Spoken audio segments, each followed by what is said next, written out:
I want to do this eye to eye, face to face, because you're doctors.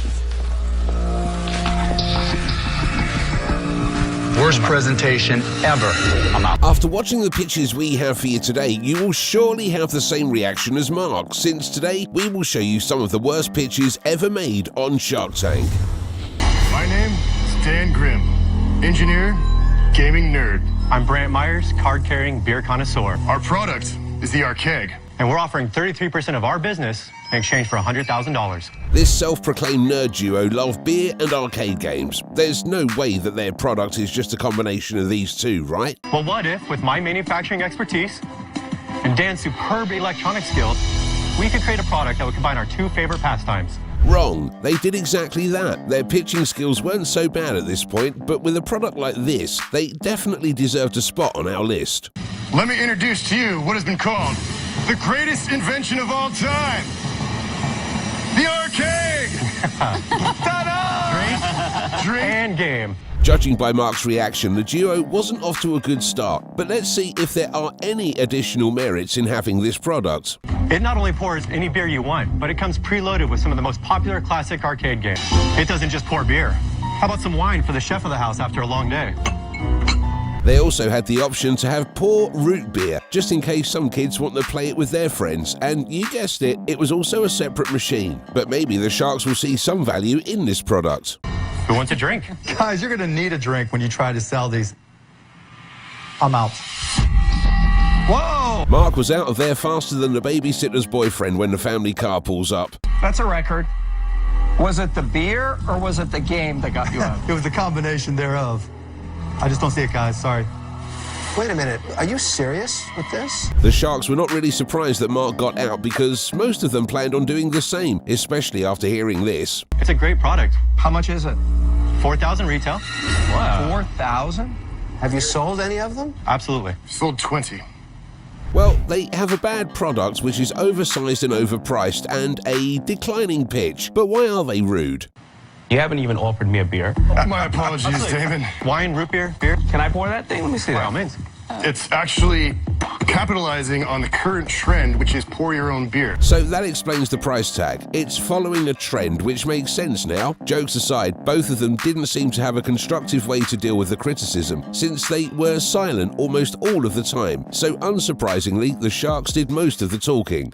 I don't see myself as being in the Arkeg business. I'm out.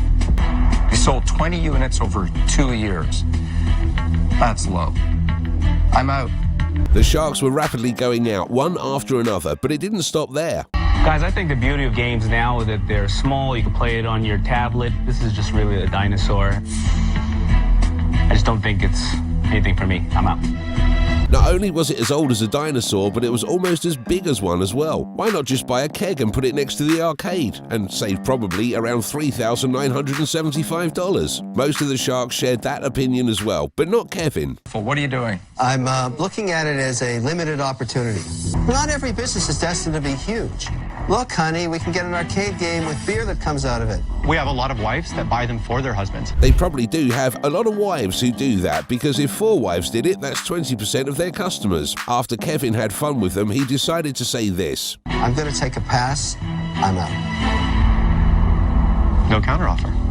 All right, I'll get Lori to give you $50,000. That was awkward, but with that in mind, they solidified their position on our list. Good job, guys. After a short but not so sweet pitch, we will move on to the next one, which managed to be even worse. Hello, Sharks. My name is Chris Sheldon.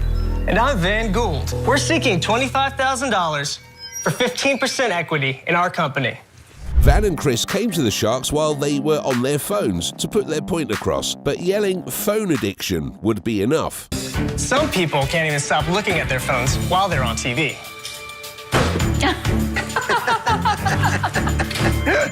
But don't worry, Sharks, we have the solution. The Sharks didn't seem to appreciate them showing pictures of them on set, so they already managed to have a bit of a cringy start. Let's see what their solution to this problem was. The No Phone. The No Phone. The No Phone is a technology-free alternative to constant hand-to-phone contact. It's a fake phone for people addicted to real phone. A fake phone? If you're wondering what a fake phone is, don't worry, you're soon going to find out the sad truth. It has no screen, No battery. no apps, There's no features at all. So basically a piece of plastic that looks like a phone. At this point, most of us were wondering when the real pitch would start, and Mr. Wonderful had the same thought. Are you serious? Oh, absolutely, yeah. 3,100. We've had about $42,000 in sales since we started. The Sharks were surprised that they managed to sell any of them and wanted to know more about this goofy product. Wow. What does this cost if you wanted to buy it? $12 for the regular no phone, and then $18 for this no phone with the selfie. How much does it cost you to make it? Right now the cost to make it is $295. They proceeded to tell the Sharks that they came up with the idea because a lot of people are seen on their phones. Let's just say that the Sharks couldn't take them seriously. It's like I'm in an alternate world. I'm on the other side where products are made with absolutely no value. While you're doing that, I'm checking my messages. The duo even had a patent on this, making the Sharks laugh even more, and they seemed genuinely surprised by the fact that the Sharks didn't share their vision. There's only one thing I hate more than people staring at their phones, and that's dumb patents. And you know what's really dumb? A patent on a block of plastic. I'm out. Mark hated this crazy idea and went out early in the pitch, and the other Sharks were not too far behind him as well. My fear is that the 3,100 units is the entire market. That was only on just our store on one website. Right. I mean, imagine if we did, an infomercial or something like that. It's sad to think that these guys are actually serious, but it did seem like they were genuinely disappointed. Laurie asked them nicely to just stop with this product. Infomercial. You can't. Do not invest more money in this. Are you kidding me? We've invested $0. Guys, I'm out. Most of the Sharks were out, leaving Damon and Mr. Wonderful as potential investors. Since they knew that Kevin wouldn't do something crazy, they turned to Damon. Damon? I would just feel stupid investing in this. I'm sorry. You're saying it's poo-poo on a stick. I don't think anybody's business is that. I think that it could be a pet rock. You and everyone else, we hope, Damon. The fate of the duo was in Mr. Wonderful's hands, and we all know how that's going to end. Listen, the pet rock was a piece of poo-poo too. This is poo-poo. To sell nothing in 3,100 times. Look, guys, it's really bad. Really bad. I'm out. All right. Congrats on having one of the worst pitches and products, guys. The Sharks had a good laugh in this one at least. We can't say the same for our last entry. Hi, I'm Dr. Amini. And I'm Dr. Amini. We're brothers, and we're both physicians. I'm Richard. And I'm Albert. Our company is Rolodoc, and we're seeking $50,000 for 20% of our company. The Amini brothers came to the Shark Tank filled with enthusiasm and were ready to change the way of communication for doctors. But just how will they accomplish that? 80s, Rolodoc is the cure for the old school communication that exists in medicine. Rolodoc allows for secure email between patients, physicians, and other medical professionals. This is a prime example of never judging a pitch by its initial presentation, because as you will see, as soon as the questions start, the brothers will also start to fall apart. Is the point that you can personally communicate to the doctors that you have online? Because the doctors could be inundated with emails and personal messages. How would they ever keep up with it? A pretty simple and straightforward question, which does make a lot of sense to be fair, but their answer was anything except sensible. What we're really trying to do is bring social media and the social network to the medical profession. What's the social element? You didn't really say. Mark just wanted to know what the social element was since he didn't understand them too well. And again, they managed to talk about everything except what was asked. Are you up and running at all? We are in alpha testing right now. We've got 50 users on it, our personal connections that are using it, verifying how it works. 50 doctors or just total users? Total users. Mark tried to give them time to compose themselves by asking different questions. Let's just say it didn't work. How am I going to convince you, the physician, to put your profile up there and detail the services that you offer? Well, that's easy.